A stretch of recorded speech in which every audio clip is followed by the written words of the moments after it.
Hello again, I'm Shawnee. I'm here in the studio with Victor and Lindsay. And if you all could just briefly introduce yourselves. I'm Victor Lord. I'm a media arts and tech major with a specialization in fiction film. I'm Lindsay Benson. I'm a freshman here at Michigan State. I'm majoring in journalism and media and information. Well, being college students yourselves, I know you both currently attend.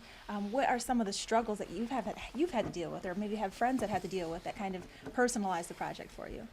Well, I know I'm already taking out a lot of loans and stuff. I'm trying to pay for it for myself. And I do know friends that are not so lucky that I get a little bit of help from my parents. But they're having to take on a bunch of jobs to try and get through.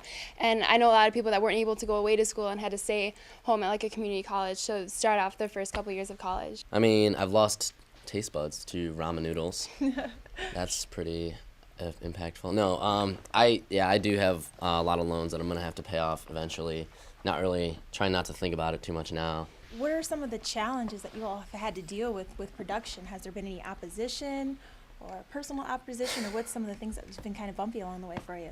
I guess trying to get the word out there has been a struggle, trying to get it like known throughout campus and stuff. I think once it hits that, it'll get pretty big because this is something that, I mean, everyone can relate to. Yeah, and I mean, even though that we go to a really big school, like 60,000 plus, it's amazing how hard it is to actually get people to assemble and speak out on things. And you know, one person that we interviewed was saying how he was an activist and he does a lot of protests and tries to rally up people, but you know, I guess, I mean, if there's no keg there, people aren't going to come or something. Like, I guess there's been some kind of opposition like that. Sure. Also from trying to get administration interviews, you know. I mean, they just don't want to talk to us sometimes. Or as far as production goes, I mean, there's always setbacks whenever you're making any kind of a film, whether it be documentary, fiction film, anything, music videos, like just some equipment failures here and there. What kind of footage have you been able to get that you've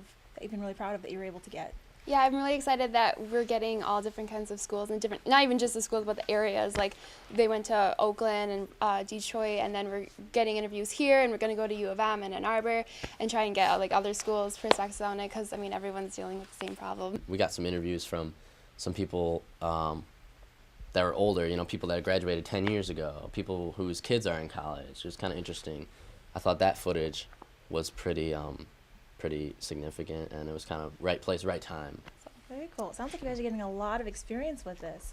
What kinds of things were you doing prior to filming the documentary that helped to kind of prepare you for what you're doing now?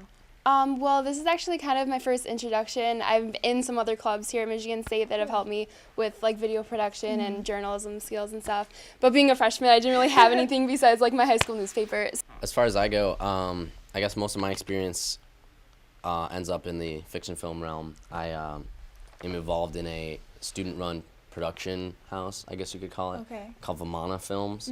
And we put out pieces for the East Lansing Film Festival and other kinds of competitions and stuff. I know you mentioned, you said you've done some fiction and some features and some short films. How does shooting a documentary compare, in your opinion? In fiction film, you know, you have the creativity to create the story, you know, and with documentary, you have to kind of let the story come to you. You know, you're interviewing people, and you can't put words in their mouth, though. You know, you just have to ask the right questions. It's kind of a journalism thing, you know. But what I've kind of learned is just always stay rolling, because you never know what you're gonna get. So what do you all think is next for the documentary? What do you hope is next for the documentary? Well, hopefully we get a lot more interviews going, and a lot more interviews with more political figures and public figures, like the superintendent of the school and everything. And I hopefully it gets done before spring, and so we can put it out there. Yeah, I'm excited for it to release, have my name on it, you know.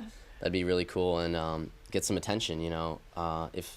If we can make this kind of a film with no budget, with barely any free time while we're in school, imagine what we could do with some kind of a budget, you know, or some kind of funding. What kinds of things do you want people, viewers, or someone in a similar experience, perhaps they're a college student right now dealing with things, what kind of things would you like them to walk away with, or any particular advice to someone who's currently going through that kind of situation? Well, I mean, I think that this is a way for them to like know that they're not alone. Obviously, I mean, everyone's going through the same thing, and I think like college has become something that's so like you don't even think about it. You just I have to go. You don't even know what you want to do. I mean, I know so many people that are undecided even until their junior year.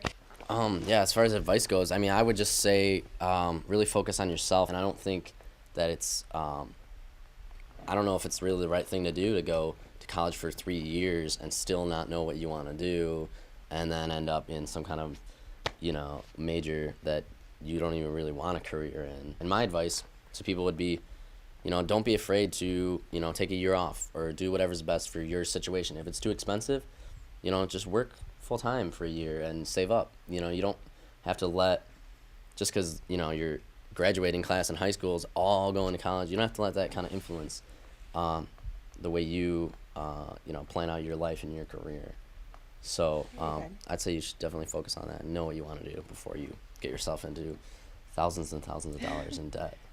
Sounds like great advice. Is there anything that you've learned from shooting a documentary like this? I know you both have spent hours working on the project. Is there anything that you've come away with? I think getting involved in this, I've learned so much more about it. I didn't realize how the difference between Michigan universities and other peoples in the nations, the cost, and how high ours really was, and how deep in debt I was going to be at the end of it. I feel like definitely it has raised my awareness about it, and about the issue, and also just taking full advantage of the resources given to us.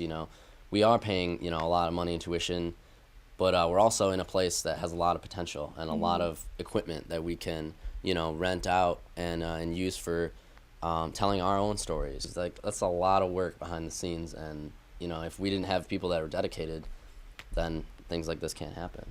Is there anything else you'd like to share with our viewers? As far as the viewers go, whoever sees this, I hope that they see what we're doing, they get inspired. If there's something in the future that has you riled up, or some injustice, or some any kind of concern that you have the potential to create a documentary like this, or any kind of other media outlet that you can find to describe your situation. Very cool. Well, thank you for taking the time out to share with us. Again, I'm Shawnee with Victor and Lindsay on The Expense of Learning.